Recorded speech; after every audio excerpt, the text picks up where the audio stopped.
Hi there, I'm Chris from Airwindows, and this is a bit of an experiment because I haven't been making videos or anything, but I thought this might be a good time to start. So here's what I'm demonstrating today. It's a little thing I'd like to call PocketVerbs, and what that is a new plugin which is specialty reverbs. The idea is that I've got chambers and various kinds of sounds, but I also have a new thing that's Dave Pensado's been talking about in a recent video. He had guys from Showtech on, and they talked about a technique of gating reverbs, and that fit with the design of PocketVerbs so well that I decided to incorporate it, and I'll show you how that works. Firstly, let's run through. Here's my screen there, and you're copying, I'm capturing the screen and overlaying myself onto it, if this is working anyhow. And what we see right here is the chamber setting. As you can see on full wet, that's pretty full wet. But with only a small amount of wet, you get a sense of what that verb is like.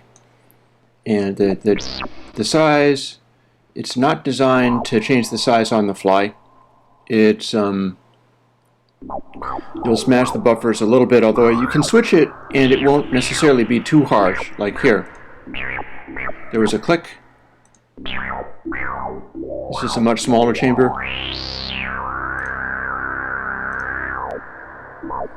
And it'll sort of expand like that. I've also got a spring setting.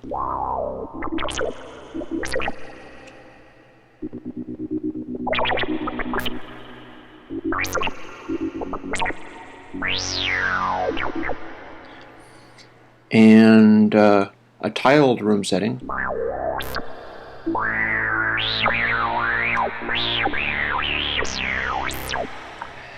And that has more high frequencies going on.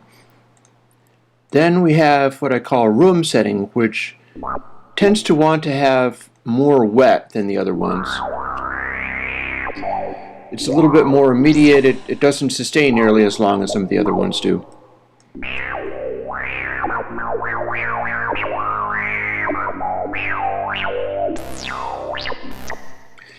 I think that has a certain amount of naturalness to it. I'm happy with the way that works. Then there's a couple of special effects ones, and these are a little more unusual.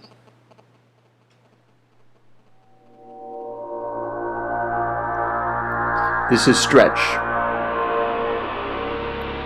Stretch is basically sort of a simulation of Paul stretch, but it's a plugin. You don't get any attack with it. It's just nothing but an infinite sustain, and it's an infinite sustain with very bright high frequencies going on. I can cram it up here, and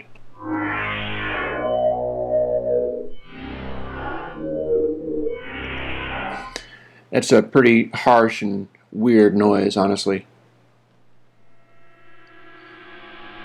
As you can see, this makes a powerfully weird sound. This is a specialty reverb. This is a reverb that can produce some weird sound effect generation. And then I've got one called Zarathustra. This is what Zarathustra is about.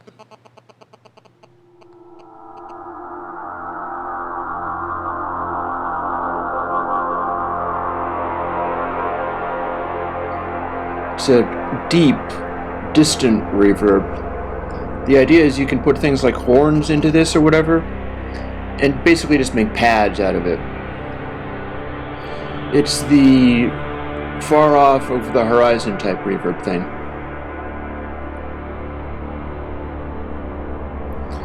Now, here's where things will start getting interesting, because this is getting on towards what you can't do with regular plugins all by themselves. Here we have chamber, right? And we got chamber and full wet. But if I put gating all the way to the top,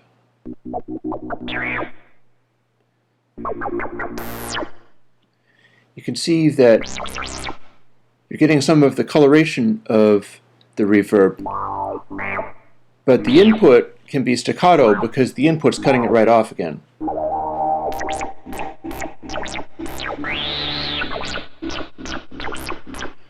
Or you could perhaps do a smaller size if you don't want it to bleed too much.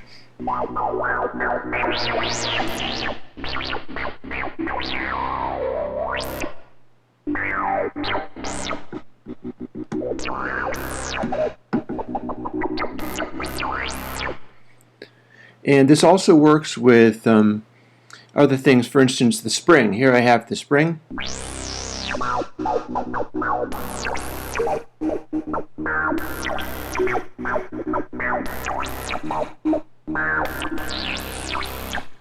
There's another thing about this as well. This plugin is a dual mono plugin, meaning that it's not a stereo effect. For instance, if you're running into it and you slam the pan all the way to one side, the reverb in that is going to also come from that side. It's not going to spread. And if we had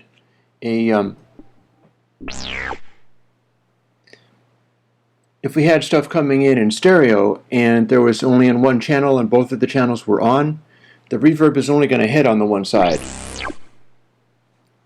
I think I'll quickly go over and illustrate some of the other. For instance, here's the tiled room with my little synthesizer noise.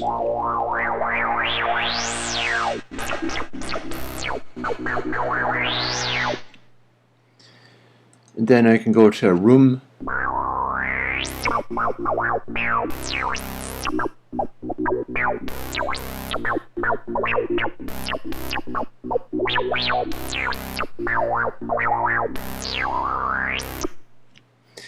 And as you can hear, it cuts right off because that's the design of the thing. Technically, you can also use stuff like, say, Zarathustra.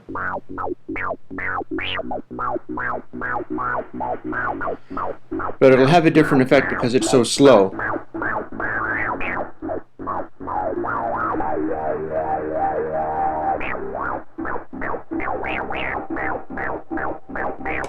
I mean, that's usable.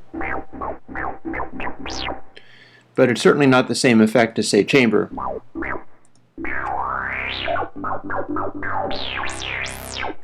And then since we have gating on a slider, rather than just being an on and off, you can also set it to more sustained type thing. So as you can hear, that's cutting off, but it's cutting off faster than it would if it was at a low gating. Or wait, I'll crank this way up. That's a low gating. It's also, if you set this to 0, it shuts gating off entirely. And that gives you the full wet. If you have the gating on even slightly, it incorporates dry into the wet. How this is operating is actually, it's sensitive to the level going into it. So we've got a high gating here.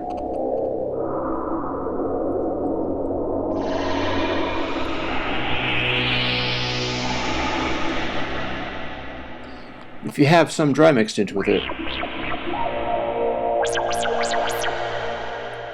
The loudness of the signal going in will kick the reverb up slightly higher. And there's another purpose for that as well, which I can demonstrate now. That is as follows. Let me find my little drum bus here.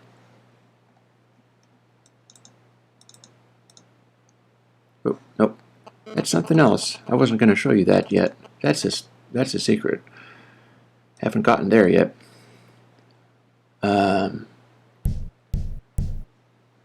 Here we have a drum kit type thing. As you can see, I have it set up so that it's coming in on different channels. If you're interested in this drum kit, we'll talk about that later too. But for the purposes of PocketVerbs, here's the sort of thing that we can do. I've got it set on chamber, And I've got the gating set to, we'll have the gating up here for the time being. As you can see, the kick is pegging out pretty hard. As I start turning up wet, we more and more get into a super reverby type sound. You can hear that's coming in, but the gating is cutting it off. If I crank the gating all the way up, it will rigidly clamp the reverb sound to the decay of the original drum. So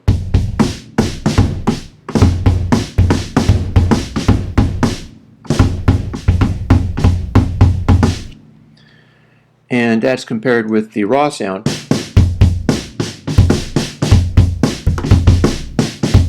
Not much of a finger drummer.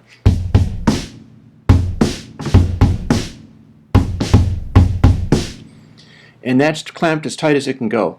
But here I'll even sustain it a little bit more.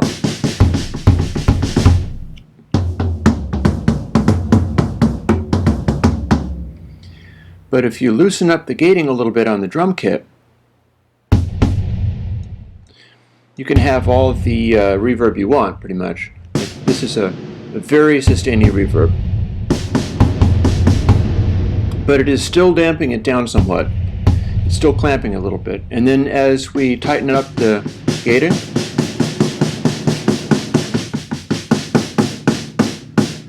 that's already pretty clamped at 0.843. And then we can leave a certain amount of delay. Now, bear in mind, this is a dual mono thing, so if you have a channel that's slightly off, then it's going to clamp on one side faster than it does on the other. In some ways, you might want to just throw this on an individual track, like if you have a single snare mic, you might want to have it be on the snare mic, or have a dedicated one on the kick. It's a pretty efficient little plugin. And there's another thing as well. This is a good way of demonstrating how the dry-wet thing works. As I said, since we have the dry-wet running to some extent off of the signal level, what you get is a behavior where quiet hits, that's not loaded with reverb. It's not covered with reverb because the reverb is being suppressed by the fact that it's quiet. But as it starts to get louder, the dry-wet will actually be shifted over. I'm pointing at it. You can't see me pointing at it. I suppose you could see if I was pointing at it with the pointer. The dry-wet's shifting over dynamically depending upon how the dynamic level is on the drum coming in. So our quiet things are pretty crisp and it's not being interfered with by lots of reverb, but then if you lay into it, you can hear the reverb grabbing onto it. And if you do a lot, well, and it sort of loads up. And you can hear the kick doing that. The kick is a wonderful example because it has a very sharp attack, especially the way I've got it set up. It's running through a special plugin that I just said that I wasn't going to tell you about, and that is actually gating off the front of it to the point where it even has a built-in click. But as a result, soft sounds are not laying into the reverb super hard, but then you can really trigger it just by laying into it. And it automatically throws it into full reverb right at that point. And if you have a slow attack, not that that's a very slow attack, if you have a slow attack, then it'll let in most of the slow attack and only throw in the reverb when stuff starts getting loud.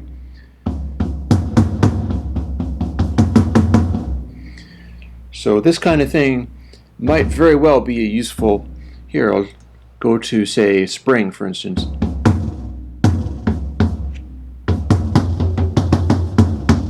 Sort of a dub type effect there, or Room might be good for these toms. Open up the gating a little bit and throw the wet full up, and you can hear that the quiet stuff that I'm doing, it's not triggering things too hard, but then if I lay into it,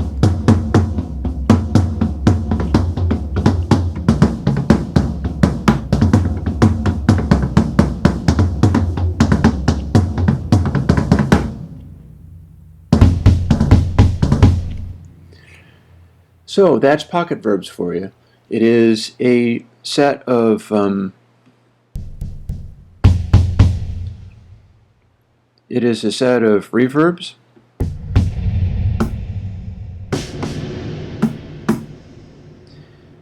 and strange reverbs, like this weird spring effect, and even stranger reverbs like stretch and Zarathustra.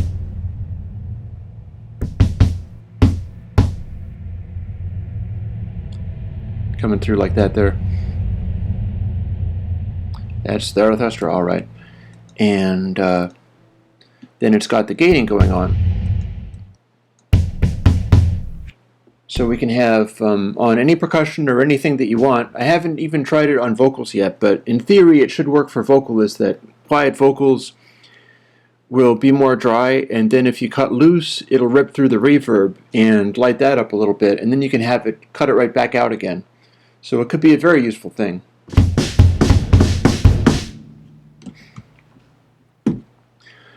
And the main thing was just the reverb I was developing, and then the extensions on it are thanks to Showtech, and thanks to Dave Pensato for talking about it and explaining the usefulness of throwing a gate onto the reverb. Because I had gates and I was working on a reverb, I thought I would combine them. That's PocketVerbs by Airwindows. It's an audio unit plugin that should work on Logic, Reaper, Variety Live, a bunch of things like that. And I hope you like it. Thanks. A little nervous because of this. I haven't been doing videos for very long, so forgive me. I'm new to this.